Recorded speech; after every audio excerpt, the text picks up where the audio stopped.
Doctor Yunus সাহেব, অন্তর্বর্তীকালীন সরকার, আমাদেরকে এত বোকা ভেবেন না। একটাই অনুরোধ করবো, এত বোকা ভাববেন না আমাদেরকে। আমরা এক শয়তানের বিরুদ্ধে আন্দোলন করলে 16 ছোট শয়তান বদলায় বড় শয়তান বসাবেন। আপনারা শিক্ষা ব্যবস্থায় ধর্ম রিলেটেড বিষয়গুলোকে সাব্যস্ত করার জন্য আপনাদের তত্ত্বাবধায়ক সরকারে একজন ধর্ম উপদেষ্টা আমাদের আলেম সমাজের থেকে প্রতিনিধিত্ব করতেছেন, ডক্টর আফম খালিদ সাহেব। বাংলাদেশের ইসলামপন্থীরা সকলে তার ব্যাপারে একমত, কারো তার ব্যাপারে দ্বিমত নাই। এরকম একজন ইসলামপন্থীদের সর্বজন গ্রহণযোগ্য ব্যক্তি আপনাদের পরিষদে থাকার পরেও আপনারা শিক্ষা কমিশনের ধর্ম বিষয়ক স্কলার যখন নেবেন, আফম খালিদ সাহেবকে জিজ্ঞাসা করেছেন? আপনারা করেন নাই। সবকিছু আপনারা আপনাদের মন মতো করবেন। ইসলাম বিষয়েও আপনারা আলেম সমাজের মতামতের তোয়াক্কা করবেন না। আর এরপরে আমরা গলা ফাটায় চিৎকার করলে বলবেন যে হুজুর এত চিৎকার করে কেন? এরপরে ছোট শয়তানের বিরুদ্ধে আমরা প্রতিবাদ করলে ওই ছোট শয়তান বদলায় বড় শয়তান বসাবেন। এইভাবে যদি চলতে থাকে তারপরে আমরা আর বড় শয়তানের বিরুদ্ধে বলবো না, বড় শয়তানের যারা নিয়োগ দেয় তাদের বিরুদ্ধে আমরা কথা বলা শুরু করব। মনে রাখবেন, আমরা যদি কথা বলা শুরু করি বাংলাদেশে আমাদেরকে মোকাবেলা করা এতটা সহজ হবে না। কারণ আমরা যতটা সহজে আল্লাহর দ্বীনের জন্য রক্ত দিতে পারি আর কেউ এতটা সহজে রক্ত দিতে পারে না। আমরা রক্ত দিয়ে শাপলা চত্বর রঞ্জিত করেছি, আমরা রক্ত দিয়ে হাটহাজারী রঞ্জিত করেছি, আমরা রক্ত দিয়ে শহীদ বাড়িয়ে তৈরি করেছি। টেকনাফ থেকে তেতুলিয়া আমরা যে পরিমাণ রক্ত দিয়েছি ফ্যাসিবাদের মোকাবেলায় আর কেউ এতটা রক্ত দেয় নাই।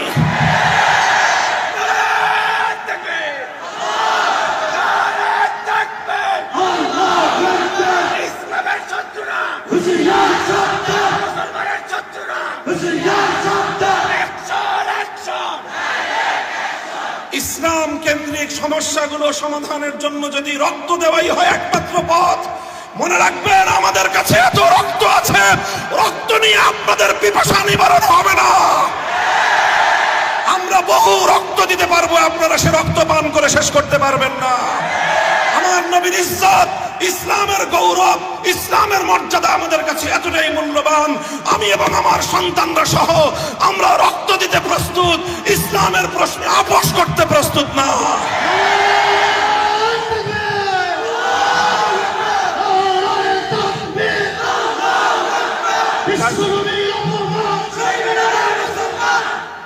আমাদের খুব বিনীত অনুরোধ থাকবে, নিবেদন থাকবে, শিক্ষা ব্যবস্থা হোক, আইন সংস্কারের ক্ষেত্রে হোক, বিশেষ করে এই দুটো জায়গার কথা আমি উল্লেখ করলাম।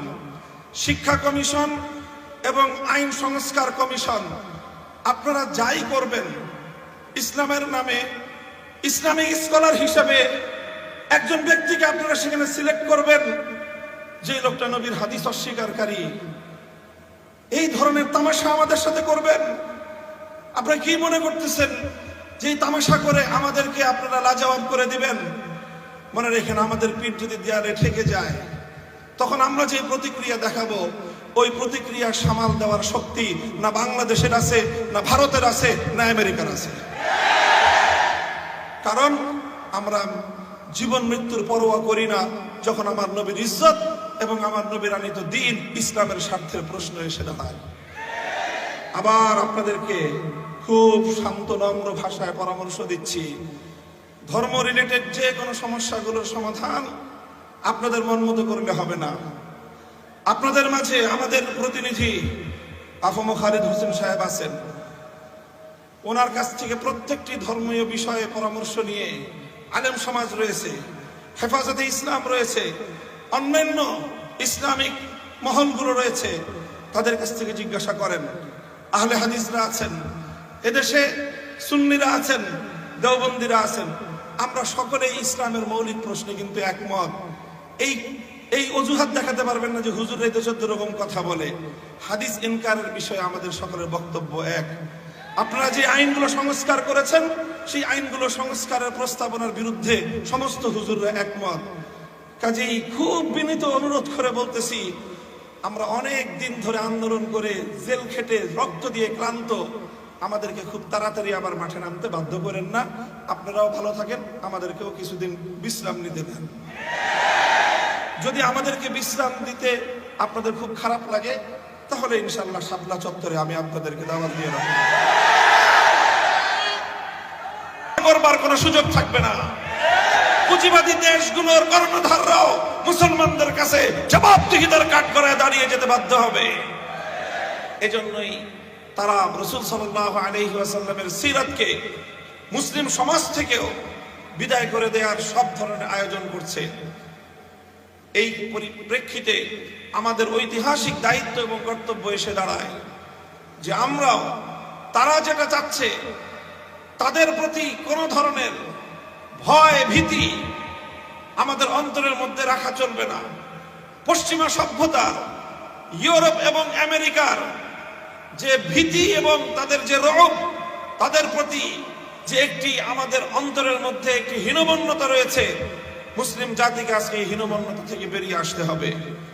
তাকিয়ে দেখো, আমাদেরকে অনেকে বলে যে আপনাদের কাছে আজকের আধুনিক এই পৃথিবীতে আপনাদের কাছে বাস্তবায়ন করার মতো কি অর্থ ব্যবস্থা আছে?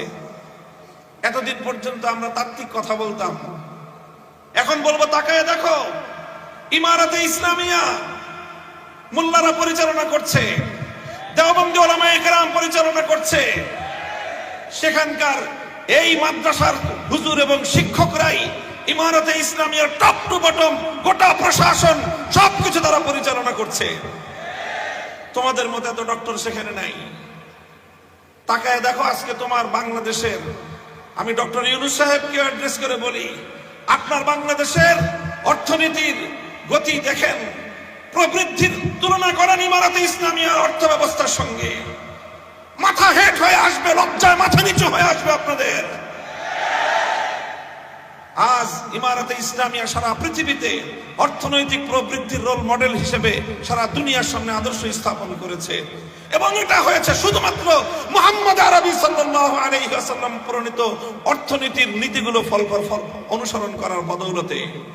এবং এটা সম্ভব হয়েছে মোল্লাদের মাধ্যমেই, আলেম সমাজের মাধ্যমেই, যারা মাদ্রাসা পড়ুয়া তাদের মাধ্যমেই।